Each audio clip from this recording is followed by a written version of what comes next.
In a small barangay in the Philippines, life goes on, but beneath the smiles, Filipinos face challenges: corruption, poverty, and division. Still, the question remains: how do we show true patriotism today?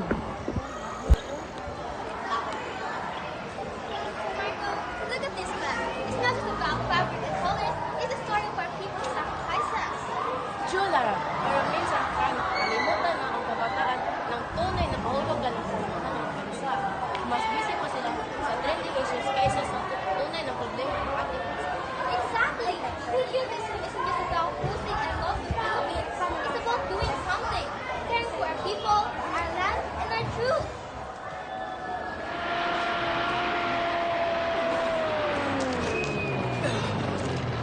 Ay, nako, Rosa. Just process up my friend. Pero kahit ganito, patuloy pa rin ako magmaneho para sa pamilya at para sa bayan. Tama ka dyan, Ben. Ang pagmamahal sa bayan ay hindi lang sa salita, sa araw-araw na pagsisikap din yan. Lalo na kapag matapat ka, kahit mahirap. Kuya Ben, Aling Rosa, smile! I'm making a vlog about modern patriotism. Pwede i-feature kayo? Ha?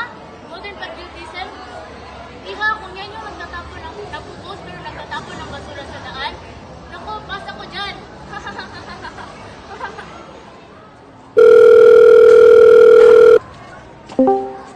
Hi mga anak! Kumusta dyan? Dito sa abroad, I work hard not just for my family, but also to make Filipinos proud. Minsan masakit, malayo sa bayan, pero dala ko pa rin ang bandila sa puso ko. You're a hero, Tita Ella. OFWs like you show real patriotism by sacrificing your comfort for your loved ones. Sana lang, pag umuwi ako, makita ko na umunlad ang Pilipinas. Not because of politicians, but because of people who love their country enough to change it. Patriotism? Ha! What's the use? Corruption, fake news, injustice, parang wala ng pag-asa. Don't say that, Ella. Giving up isn't patriotism. Standing up for your country, even with a scar, that's not patriotism. Exactly! Lahat tayo mayroon. Some fight through activism, others fight through service, honesty, and kindness. Hindi ka kailangan magiging bayani para magiging makabayan. But how? When leaders themselves forgot what patriotism means. I heard my name, let me tell you, I have been serving the people the best way I can.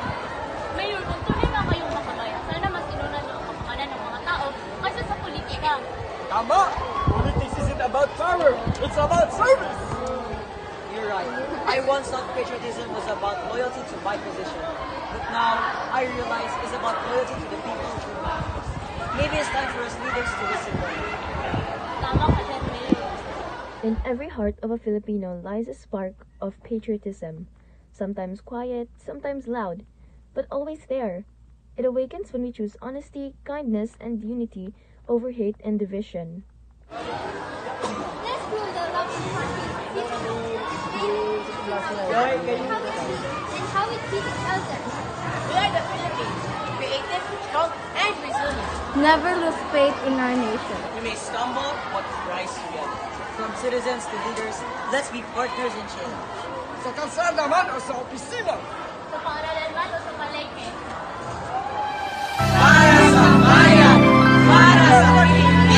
Patriotism is not only in grand gestures, but in every Filipino who still believes that our country is worth fighting